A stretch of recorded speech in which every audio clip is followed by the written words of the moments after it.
चर्चा है कि दिल्ली के मुख्यमंत्री अरविंद केजरीवाल जी को फिर से समन किया है। हैरानी की बात यह है कि अब तक बार बार पूछने पर भी ईडी ने या केंद्र सरकार ने यह नहीं बताया कि वे अरविंद केजरीवाल जी को किस हैसियत से बुला रहे हैं। ना वो गवाह हैं, ना वो अभियुक्त हैं। ईडी ने अब तक साफ नहीं किया। टाइमिंग पे भी सवाल उठते हैं। ठीक लोकसभा के चुनाव से पहले जब सारे दल और केंद्र सरकार खुद लोकसभा के चुनाव की तैयारी कर रही है, उन चुनावों की कैंपेन से पहले मुख्यमंत्री अरविंद केजरीवाल जी को गिरफ्तार करने की साजिश केंद्र सरकार कर रही है ताकि मुख्यमंत्री लोकसभा चुनाव की कैंपेन में ना जा पाए, उनको जेल में बंद कर दिया जाए। हम सब ये बात जानते हैं, पिछले 1.5 साल से इन्वेस्टिगेशन चल रही है। 1.5 साल हो गया है। जब चार्जशीट दायर हो चुकी है, चार्जशीट के बाद इस स्टेज पे अरविंद केजरीवाल जी को क्यों बुलाया जा रहा है? आपकी इन्वेस्टिगेशन तो 1.5 साल से चल रही है, आपको 1.5 साल बाद याद आया? इन सवालों के जवाब केंद्र सरकार को और ईडी को देने चाहिए। ये बात जानते हैं कि मनीष जी को करीब 1 साल से गिरफ्तार किया हुआ है। उनके खिलाफ कोई सबूत अदालत में पेश नहीं कर पाए हैं। आज नहीं तो कल मनीष जी निर्दोष साबित होंगे और रिहा होंगे। ये बात केंद्र सरकार भी जानती है। इसलिए सोचा जा रहा है कि किसी तरीके से अरविंद केजरीवाल जी को भी इस मुकदमे में गिरफ्तार कर लिया जाए। हम सब ये चीज देख रहे हैं कि देश के अंदर जितने भी अपोजिशन पार्टी के लीडर्स हैं, उनको किसी ना किसी मामले के अंदर ईडी द्वारा गिरफ्तार करने की कोशिशें हो रही हैं। और आए दिन भारतीय जनता पार्टी के नेताओं के खिलाफ बड़े बड़े मामले हमारे सामने आते हैं, मगर उनके अंदर कोई ईडी, कोई सीबीआई कोई पूछताछ नहीं कर रही, कोई गिरफ्तारी नहीं कर रही। जिन बड़े बड़े नेताओं के खिलाफ भारतीय जनता पार्टी ने कैंपेन चलाया, भ्रष्टाचार के खिलाफ कैंपेन चलाया, चाहे वो शुभेंदु अधिकारी हो, टीएमसी में थे, भ्रष्टाचार का कैंपेन चलाया, भारतीय जनता पार्टी में आ गए।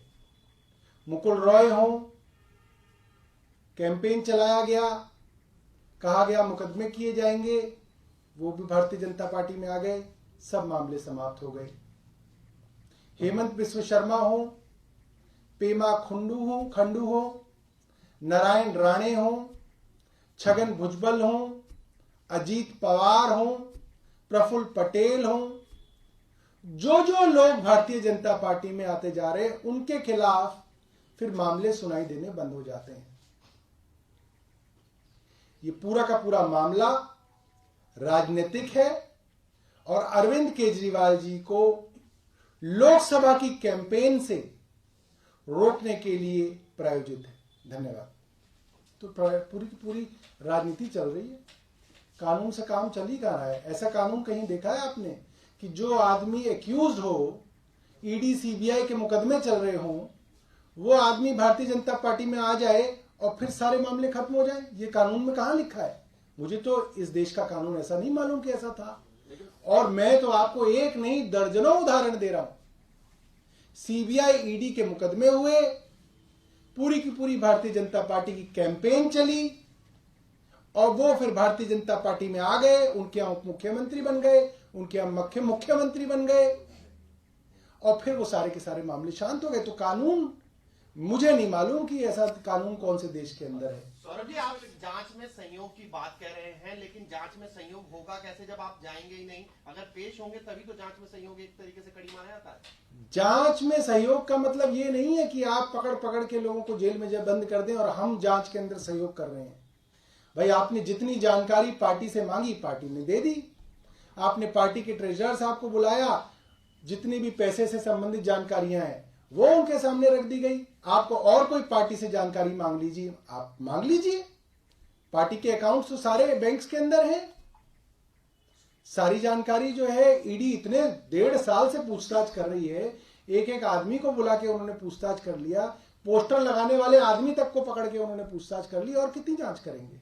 सौरभ जी, लेकिन अब अगर हम टेक्निकलिटीज पे बात करें, 3 समन के बाद ईडी के पास पावर है कि वो अरेस्ट कर सकती है। हमने देखा हेमंत सोरेन सुप्रीम कोर्ट तक गए थे और वो इसमें जो है अभी तक उनको सुप्रीम कोर्ट से एक तरह से राहत मिली, वो स्किप करते जा रहे हैं सब। देखिए, टेक्निकलिटी ये क्या है मुझे इसकी जानकारी नहीं है, मगर टेक्निकलिटी तो कानून का ही एक सब टॉपिक है कि कानून की टेक्निकलिटी। कानून चल कहां रहा है?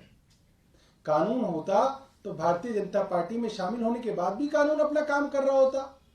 उन लोगों को सम्मन आ रहे होते, उन लोगों की चार्जशीट हो रही होती, वो गिरफ्तार हो रहे होते। हो कहां रहा है? तो खुल्लम खुल्ला है। कोई लाग लपेट नहीं है भारतीय जनता पार्टी की तरफ से कि वो इसको छुपाने के लिए झूठे को ही सम्मन दे दें अपने आदमी को ना। हेमंत बिस्व शर्मा आ गए भारतीय जनता पार्टी में, मुख्यमंत्री बन गए, मामला खत्म है। शर्म के लिए भी ऐसा नहीं है कि चलो झूठे कोई हेमंत बिस्व शर्मा को बुला ले, लोग बहुत बदनामी कर रहे हैं कि वॉशिंग मशीन है बीजेपी की। ऐसा भी नहीं है। सौरभ जी, एक तरफ झारखंड में ईडी का एक्शन चल रहा है, तो आपको क्या लगता है कि इंडिया ब्लॉक के जो लीडर है उनको टारगेट किया जा रहा है? अभी भी मुझे कहने की जरूरत है क्या? सौरभ जी, बीजेपी ने, मैं आपको ये कह रहा हूं कि किसी अपोजिशन लीडर के यहां, किसी अपोजिशन पार्टी के यहां छापा पड़ना, इसकी स्पेस तो अखबारों को रोज शाम को वैसे ही रख लेनी चाहिए। उसमें बस भर देना चाहिए, अच्छा झारखंड में झारखंड डाल दो, अच्छा बंगाल में बंगाल डाल दो, अच्छा वहां पे आ गया दिल्ली के अंदर, अच्छा पंजाब के अंदर, वो नाम भर दिया करो। रोज आप एक कॉलम जो है उसके लिए बचा के रखिए। सर, एक दूसरा मामला है और पहले बहुत बड़ा मामला हुआ था सीए वाला। अब ये कहा जा रहा है कि लोकसभा चुनाव से ठीक पहले गृह मंत्रालय इसको नोटिफाई करा सकता है और एक तरफ राम मंदिर भी चल रहा है। तो क्या लगता है, लोकसभा चुनाव से ठीक पहले सीए को लागू क्यों कराया? अब अगर मैं कहूंगा कि लोकसभा चुनाव से पहले क्यों किया जा रहा है, तो मेरे दूसरे मित्र कहेंगे अरे चुनाव तो देश में चलते ही रहते हैं। ये सिर्फ कहने वाली बात नहीं है। अयोध्या की डेट लोकसभा चुनाव से पहले क्यों है, सीए की डेट लोकसभा चुनाव से पहले क्यों है, और मुख्यमंत्री अरविंद केजरीवाल को लोकसभा के चुनाव से पहले क्यों बुलाया जा रहा है, ये समझते सब लोग हैं। मगर प्रश्न पूछने वाले प्रश्न पूछ लेंगे, अरे साहब अब नहीं तो तब हो जाएगा, तब नहीं तो अब हो जाएगा। अरे इससे बड़ा चुनाव कोई ना देश में कोई। क्या आप लोग सुप्रीम कोर्ट या कोर्ट जाएंगे क्या? क्योंकि आप लोग लगातार, अरे हमारी पार्टी तो कोर्ट में ही रहती है ज्यादातर समय। तो जाएंगे इस मामले में? अब बचा क्या है इस देश के अंदर? कोर्ट कचहरी ही बची हुई है और कुछ बचा ही नहीं है। क्या आप